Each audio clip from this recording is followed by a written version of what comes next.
नमस्ते प्रणाम। मैं आपका भाई दीपक सिंह छपरहिया फिर से स्वागत करता हूं अपने ही चैनल डीके पिक्चर्स भोजपुरी में। तो आप सभी को दोस्तों पता ही है कि मैं इस चैनल पे नया नया गीत डेली लिख कर डालता हूं। तो आज भी बहुत ही एक ज़बरदस्त दर्द भरा गीत लेकर आया हूं। दोस्तों वीडियो स्टार्ट करने से पहले मैं आप सभी को एक बात बता देना चाहता हूँ, ज़रूरी बात। एक गाना है ऐ जान दे द जहर एक बार अपना हाथे। वो गाना दोस्तों एक यूपी का लड़का है, सिंगर मोनू।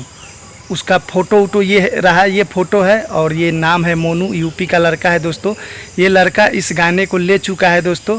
तो आप सबसे ये रिक्वेस्ट है कि इस गाने को आप लोग मत गाइएगा, ये गाना सेल हो चुका है।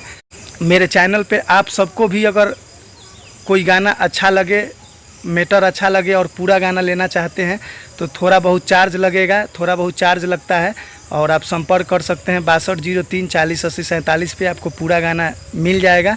और ये मोनू जो लड़का है, इसको ये गाना मिल चुका है, ऐ जान दे द जहर एक बार अपना हाथे।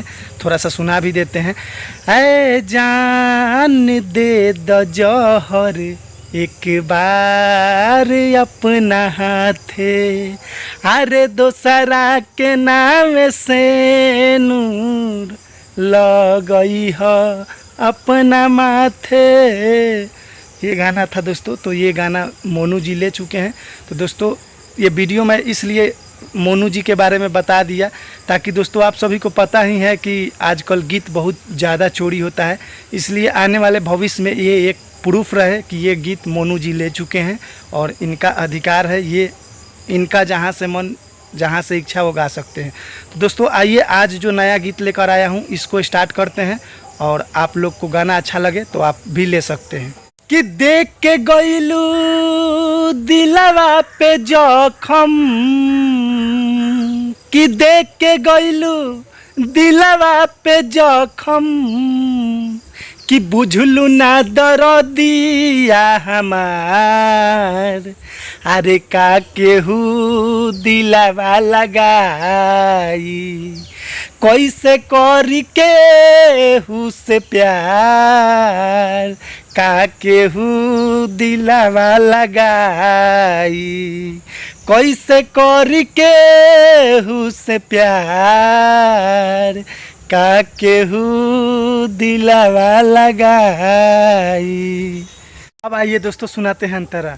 कि टिस मारे दिल के दर्दिया, दर्दिया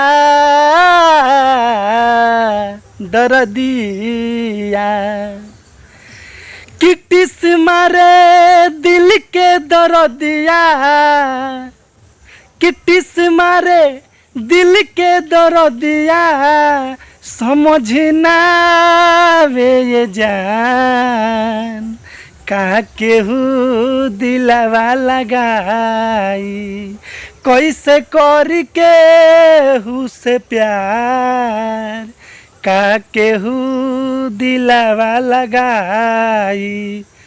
तो दोस्तों ये फाइनल नहीं था और ये अंतरा फाइनल नहीं था, मुखरा फाइनल था। तो दोस्तों मैं ऐसे ही बता दिया हूँ। अगर आपको पसंद आए तो जब लिख के दूंगा पूरा बहुत अच्छा से फाइनल गीत दूंगा और पूरा अच्छा शब्द डाल कर दूंगा। तो जय माता दी मित्रों, आपको ये सॉन्ग लेना हो तो संपर्क कीजिए।